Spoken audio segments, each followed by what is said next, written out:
Billionaire father watches Black Waitress help his disabled son take a dance step and then changes her life forever.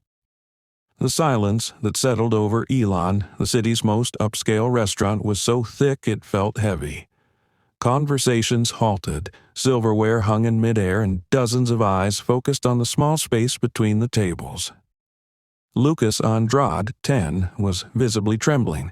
His legs, encased in metallic braces, wobbled as he reached out a hand to Maya Costa, the restaurant's only black waitress. The live pianist had just started a gentle melody, and the boy's impulse to ask someone to dance had come without warning. "Sir, please control your son." The manager, Mr. Faraz, snapped harshly, breaking the hush. "This isn't appropriate. This isn't a dance hall. Our staff aren't here to entertain kids." Andre Andrade, owner of Andrade Capital and one of the wealthiest men in the country, swallowed hard. It was his first time dining out publicly with Lucas since the accident 2 years earlier that had partially paralyzed his legs. A mistake he didn't intend to repeat. "Lucas, sit down." The command was low but firm. Maya didn't move. Her eyes flicked between the manager, the billionaire, and the boy, whose hand still hung in the air. In her 5 years working there, she had learned to be invisible, especially around clients like Andrade. "Mr. Faraz, I'm done for the day. My shift's over." Her voice was calm as she removed her apron and set it on her tray. Then, to everyone's shock, she smiled at Lucas and took his hand. "I can't dance in uniform." Andre stood up abruptly. "What do you think you're doing?" Maya held his gaze. "I'm accepting an invitation, sir." Before anyone could stop her, Lucas took a hesitant step forward. His foot dragged painfully across the floor, metal braces squeaking. But Maya didn't try to lead him or rush him. She simply matched his pace. "She'll be fired tomorrow."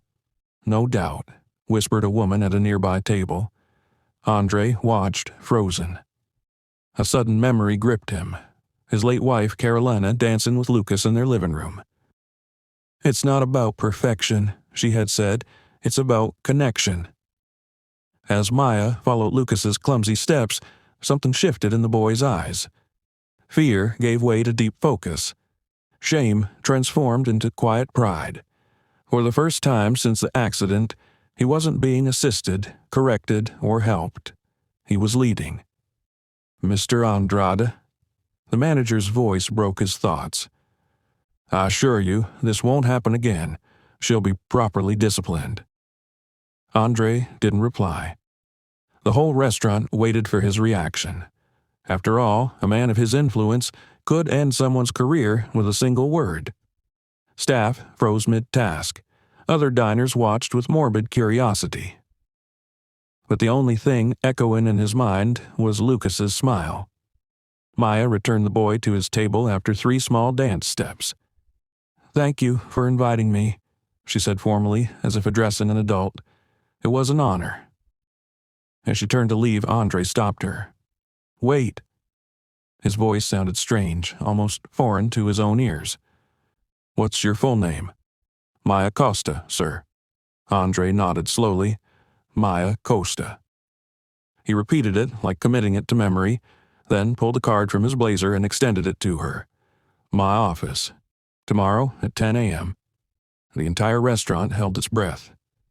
Maya accepted the card without expression, though her hand trembled slightly.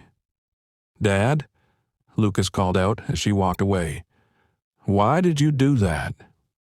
The question lingered like an accusation.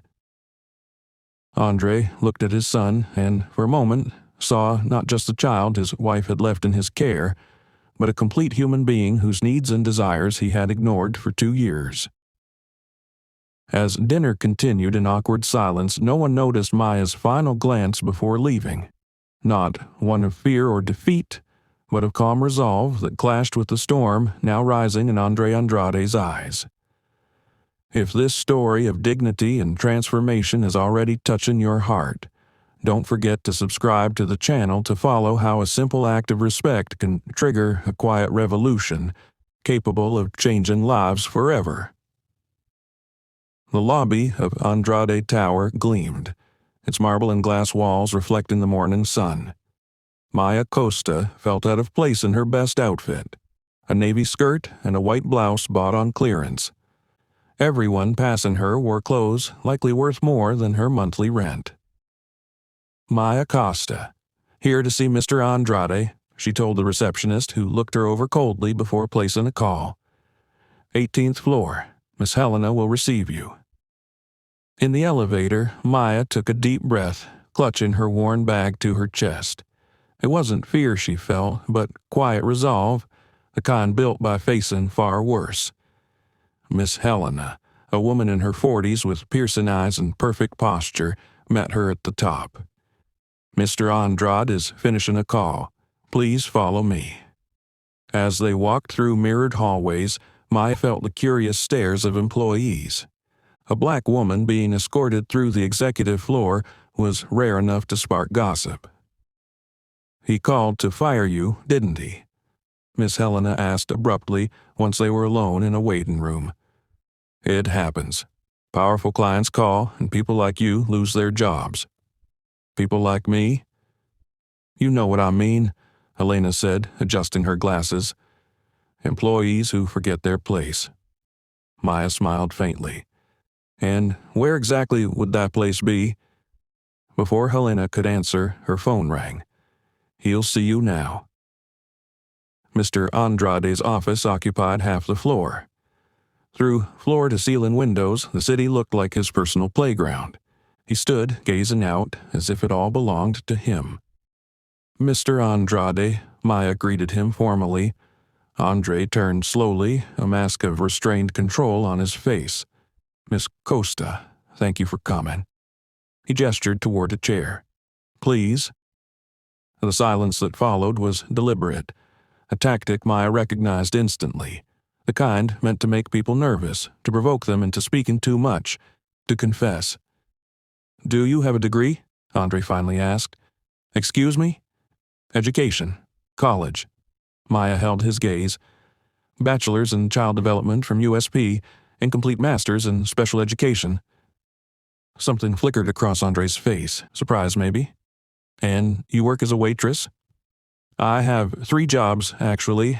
The restaurant, a bookstore on weekends, and tutoring when I can find students. Andre walked to his desk, retrieving the folder.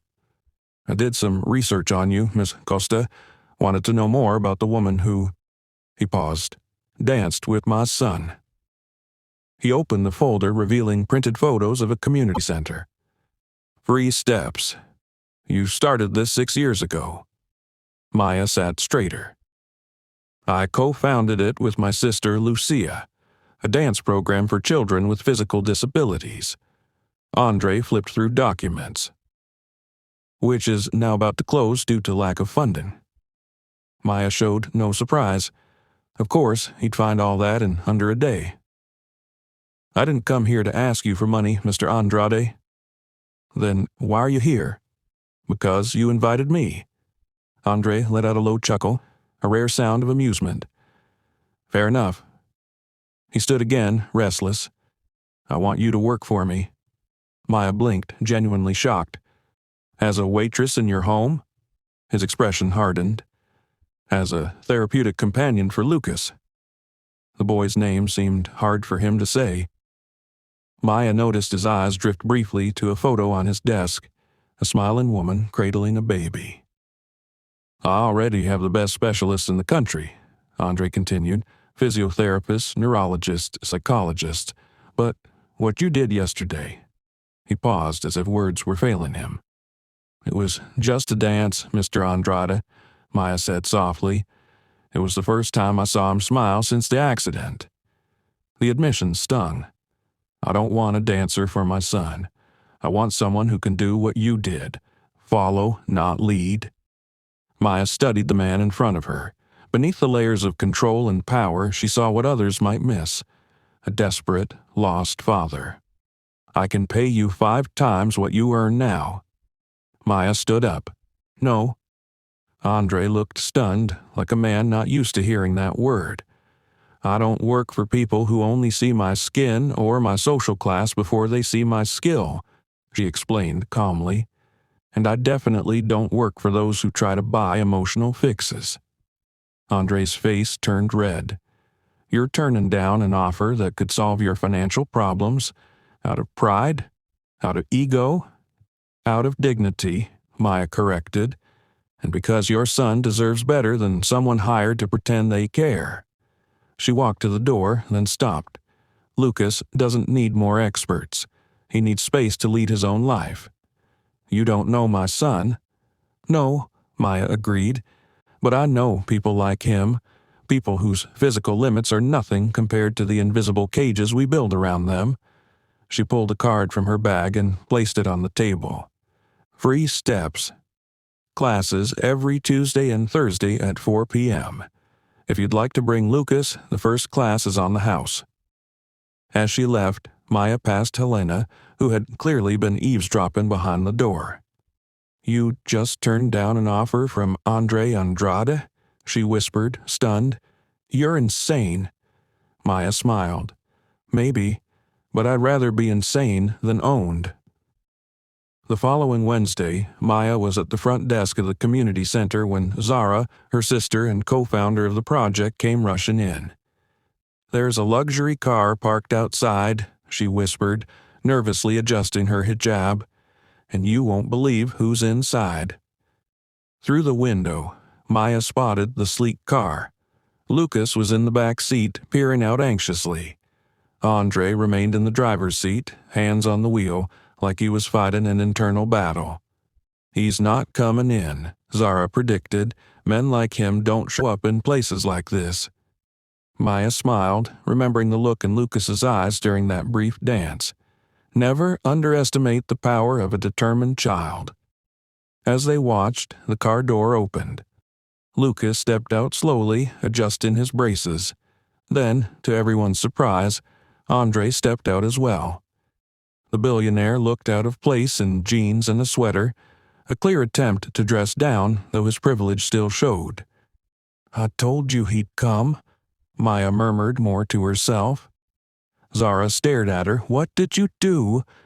Maya didn't answer, but her eyes sparkled with a secret even her sister couldn't fully grasp. In a small apartment in a modest neighborhood, under Maya's bed, was a notebook filled with observations about children like Lucas and men like Andre Andrade. Years of notes, research, and a plan that began with simply accepting an invitation to dance. What Andre didn't know, what he couldn't imagine from his world of glass towers and infinite wealth, was that Maya Costa was not just a waitress who happened to dance with his son. She was a woman with a mission, and his empire of isolation and privilege was about to face its toughest challenge yet. The simple truth that life's most important lessons cannot be bought. They must be lived. Free Steps operated in an old community warehouse. Handmade posters lined the walls with phrases like, your rhythm, your rules, and every move matters. When Andre and Lucas entered, children using various mobility devices were moving freely to a soft beat. Mr. Andrade. Maya greeted him, wearing a plain t-shirt with the program's logo. Welcome. Lucas looked around in awe. A girl in a wheelchair spun gracefully while a boy with a leg prosthesis created a step sequence. It looks chaotic, Andre observed, clearly uneasy. It's structured, Maya replied, just not in the way you're used to. She turned to Lucas. Want to join in? The boy nodded eagerly, but looked to his father for permission. Go ahead, Andre said tensely. I'll be right here. As Maya led Lucas to the group, Zara approached Andre and offered him a seat. The first day is always the hardest, she commented. For the parents, not the kids. This isn't therapy, Andre said. I've hired the top rehabilitation specialists. And how's that working for Lucas? Zara asked gently. The studio door opened. An elderly woman walked in using a carved cane. Her gray hair was styled in elegant braids, and her presence was commanding.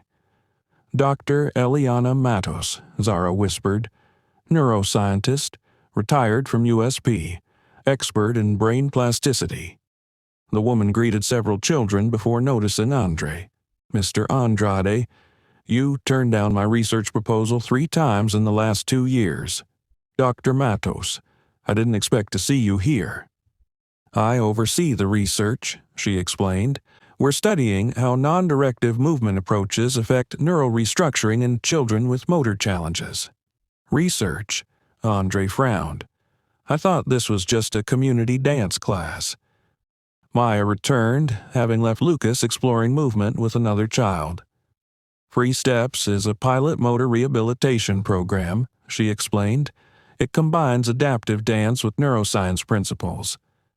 "Then why are you waitressing if you run a research program?" "Because we don't have stable funding, and because people like you rejected us 3 times." The realization struck. "You were Dr. Matos' assistant in those proposals." "Co-author," Dr. Matos corrected. "Maya had to leave her master's to care for her sister, but her theoretical work is groundbreaking." "You knew who I was at the restaurant?" Andre asked. "From the moment you walked in," Maya confirmed, "and when Lucas stood to dance, I recognized an opportunity to show, not tell." "Was the dance staged?" "Absolutely not. Lucas chose to rise. I chose to follow." A group of reporters entered the studio. Andre immediately stiffened. "What is this, part 2 of your plan?" Maya smiled faintly. Zara handed him a freshly printed article. "Revolutionary motor rehab methodology shows promising results." "We published our first findings today," Dr. Matos explained, "and invited the press. You used my son for a PR stunt." Andre's voice was ice. Maya guided him to a side room where photos of dozens of children adorned the walls, each with a handwritten progress stats. On the final wall was an empty frame. "What's that?" he asked. "Our future. The fully equipped rehab center we could build with proper funding. 500 kids a year instead of 50. "You orchestrated this," Andre muttered. "The dance, the meeting, bringing me here on press day. I saw an opening and I took it. 4 months ago, when you canceled our meeting without reading the proposal, I promised myself I'd find another way." "Maya," Zara called out, "is it Lucas?" They rushed back. Lucas stood in the center of the room, surrounded by kids. The music had been paused, and everyone watched in silence. He had removed one brace and was trying to balance on a single support. "Lucas!" Andre stepped forward, but Maya held him back. "Wait," she whispered. "Watch." Lucas inhaled deeply, focused, and then, to everyone's amazement, especially his father's, he took a full step unaided. Small, shaky, but entirely his own. The children cheered. Camera flashes exploded. Andre's usually composed face was raw, with unshed tears glistening in his eyes. "This is why we built Free Steps," Maya said softly. "It's not about perfect steps. It's about first steps taken alone." Andre looked at his son not as a project to manage, but as a full person discovering his strength. "You didn't need to manipulate me to do this," he said quietly. "Maybe not, if you had answered our calls or read our proposal the first 3 times." The reporters had noticed Andre now. A murmur swept through as Lucas, oblivious to the attention, continued practicing with full focus. Andre Andrade was cornered. 2 options: walk away angry, reinforcing his reputation as cold and calculating, or embrace the moment his son had created. Between the power he had always wielded and the freedom his child needed, Andre was on unfamiliar ground, where money and status didn't decide the next move. The man who controlled everything now faced a choice no wealth could buy. His eyes shifted between his smiling son and the waiting press. Humility wasn't in his vocabulary, but seeing the transformation in Lucas, something inside him cracked. The symphony of privilege he'd always orchestrated now played a different tune, and he had to choose: lead or follow. Andre Andrade faced the waiting reporters. His son had just taken an unassisted step on camera, and Maya Costa had led him skillfully to this moment. "Mr. Andrade, A journalist stepped forward. "Can you comment on your visit to Free Steps today? Is it true your foundation denied funding to this program 3 times?" Andre looked at Lucas, who was still practicing his new step, oblivious to the political spotlight. Then, to everyone's surprise, especially Maya's, he smiled. "You know what's hardest for someone in my position?" Andre addressed the reporter loud enough for all to hear. "Admitting when we're wrong." A stunned silence followed. The Andrade Foundation is proud to announce full funding for Free Steps for the next 5 years, including construction of a permanent rehab center based on the methodology developed by Dr. Matos and Ms. Costa. Camera flashes erupted. Zara gasped in surprise. "With one condition," Andre added, seeing Maya tense. "That Ms. Costa maintains full control over the program and its methodology, free of corporate interference." 3 months later, bulldozers cleared land for the new Free Steps Rehabilitation Center. It wasn't the most luxurious project the foundation had backed, but it was the most groundbreaking, with every space designed with input from the children and families. Maya visited the site regularly, but never alone. Lucas came often, sometimes bringing other kids, and surprisingly, Andre also visited, quietly watching the progress. "Didn't expect you to actually attend board meetings," Maya commented one afternoon as they reviewed blueprints. "I didn't expect to be studying neuroplasticity at 50, Andre replied, rubbing tired eyes over a heavily marked-up scientific paper. "Yet, here we are." Maya looked at him curiously. "Is this part of your public penance, or do you actually care?" Lucas asked to remove his second brace last week. "I know. He told me."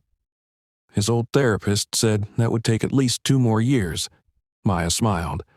"But you fired her, remember?" "Because you said she was wrong, and she was." Maya pointed to a photo of Lucas balancing with just one crutch. "He's progressing faster than any traditional prediction." "Why haven't you accepted my apology?" Andre asked suddenly. "Because you haven't apologized. You redirected resources, changed policies, funded our program. That's not an apology, it's reparation." Andre nodded slowly. "Fair again." At the opening ceremony 6 months later, the contrast with that night at the restaurant couldn't be greater. The large adaptive space buzzed with children using mobility aids, all moving freely. At the center of the main hall, Lucas, now using only a light leg brace, led a choreographed routine with 3 other kids. His movement was still limited, but filled with a confidence no doctor had foreseen. Andre watched from a distance, not interfering. "He doesn't need you to hold him anymore," Maya said, approaching silently. "No," Andre agreed, "but he still needs me to be here. Big difference." He turned to face her. "Thank you," he said simply.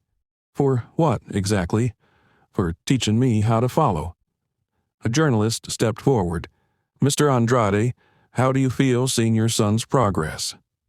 Andre looked at Lucas, who was now helping a younger girl find her balance. "Proud, not just for what he has overcome, but for what he's building for others." "And what's the greatest lesson you've learned in this journey?" Andre Andrade, once known solely for his financial empire, looked straight into the camera. That real leaders aren't the ones who force others down the path they think is best, but those who have the courage to follow when someone shows them a better way. 1 year later, the Free Steps program had expanded into 3 more cities. Maya received a national award for innovation in pediatric rehabilitation, and her methodology began being adopted by hospitals across the country. Lucas, now needing only a lightweight cane on difficult days, enrolled in a mainstream school and became a youth ambassador for the program, encouraging other children to discover their own rhythm. And Andre had learned the hardest, most important lesson of all, that true power doesn't lie in controlling every move, but in knowing when to step back and let others take the lead.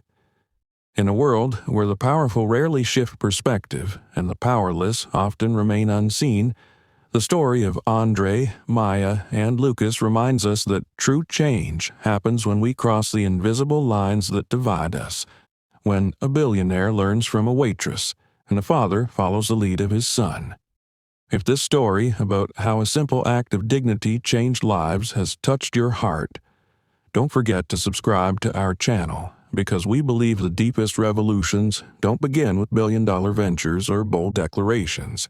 They begin when someone dares to take a genuine first step, and someone else is wise enough to follow.